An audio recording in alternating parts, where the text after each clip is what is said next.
All right, sports fans, how's everybody out there doing? William Martin coming at you one more time here on YouTube with another edition of the 300 Pounds of Sports Knowledge Podcast. The Denver Broncos have become a shell of what they once were. The Broncos have a proud winning tradition. It goes back, obviously they started in the AFL, but they really got things going in the late 1970s in that Orange Crush. Multiple Super Bowl appearances with John Elway, multiple Super Bowl titles with John Elway, coming back, winning another one with Peyton Manning at quarterback. And the Broncos, for the last 40 years or so, have been one of the most consistent winners in the NFL. But this franchise rather, has really fallen on hard times. They only have one winning season since their last Super Bowl championship in 2015. No playoff appearances. And each of the last three seasons has seen them have double digit losses. And they're barreling to a fourth consecutive season of double digit losses. Now, after last year's disappointing 5-12 season, and of course, that came on the heels of Denver acquiring quarterback Russell Wilson from the Seattle Seahawks. They went out this past offseason and spent a boatload of money and picks on head coach Sean Payton. Payton brought with him his reputation and Super Bowl title from his time as the head coach of the New Orleans Saints, and he brought that to the Rocky Mountains with him. But honestly, right now under Payton, you can make the case that the Broncos are actually worse than they were last season. Through six games this season, Denver is just 1-5, with that one victory coming over the lowly Chicago Bears. And remember, Denver had to fight, scrap, and claw to get that win because they were down 28-7 before they rallied. And I mean, they had Justin Fields looking like a Hall of Famer out there, in the first half of that contest. But you think about this defense, they just gave up 70 points a couple of weeks ago to the Miami Dolphins. And if you go back and watch that game, that was an easy 70 points. The Dolphins could have easily scored 90. That's how much they were rolling. But no team has allowed more yards per contest than the Denver Broncos this season, and it ain't even close. Russell Wilson, to his credit, is playing better than he was last season, but there just does not appear to be any cohesion on this Broncos team, which, in my opinion, falls into the lap of the head coach. Sean Payton was supposed to be the guy that was going to fix Russell Wilson. But to me, at this point, Sean Payton rather is stealing money. Last year, the biggest issue for the Broncos was their offense. The offense looks a little bit better. Okay, I'm not going to give them talk about this as the Broncos team for 2013 when they were just lighting it up. No, but they are slightly better. But at the same time, this defense is atrocious. I mean, we've seen them in the last couple of weeks part with Randy Gregory and Frank Clark, two big offseason acquisitions over the last couple of years.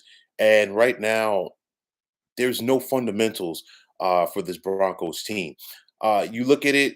I give Sean Payton the benefit of the doubt. This is a transition year. I totally understand that, but I don't think anybody expected to be for the Broncos to be this bad. I think if they were 3-3 at this point of the season, I think people would give them the benefit of the doubt. More importantly, I think people would give Sean Payton the benefit of the doubt, a little bit more.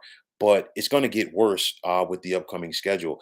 But you think about this team, they found a way to blow leads. They had three games at home that they've lost. All of those games they had leads in, and they found ways to lose them.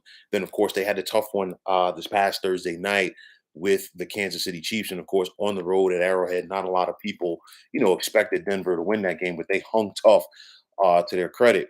But at the end of the day, I really just at this point at least, I don't believe in Sean Payton. I think Sean Payton, in my opinion, he's going through the motions and he's cashing checks because I guess he feels like there's no pressure on him due to the fact that he's got that big contract. The Broncos aren't going to pay somebody else. They're not going to fire him right now, of course, and they're not going to pay him and then pay somebody else to coach. And you think about the draft compensation that the Broncos had to give the New Orleans Saints because Sean Payton was still under contract there. But, it's one of those where I really don't feel that Sean Payton was ever completely on board with Russell Wilson being his quarterback. And I know that some people are going to say, well, if Sean Payton didn't want to coach Russell Wilson, then why did he take the Broncos job? The Broncos offered him a boatload of money. They made him an offer that he can't refuse. But at the end of the day, I don't think that Sean Payton was ever completely sold on Russell Wilson. That's a problem now, and it's going to continue to be a problem going forward for this Broncos team, in my opinion. Broncos fans deserve better than this because you look at the Broncos organization, you look at the Broncos franchise. These folks are accustomed to winning. You go back to the days of John Elway at the old Mile High Stadium. Mile High Stadium is one of the loudest NFL stadiums, past, present, or future. You think back to Tebow Mania for that 1 year with Denver in 2011. That place was crazy. You think back to the Peyton Manning era with the Denver Broncos. That place was electric. Of course, they quieted down so much, when Peyton Manning and the Broncos were on offense out of respect. But nonetheless, Mile High is a very loud place, and you have an enthusiastic fan base in that region that is second to none. And right now, they are not getting treated to quality football from their football team. Uh, for me, some people are going to say, "Well, is Sean Payton the guy to get things turned around in Denver?" Like they really don't have a choice right now.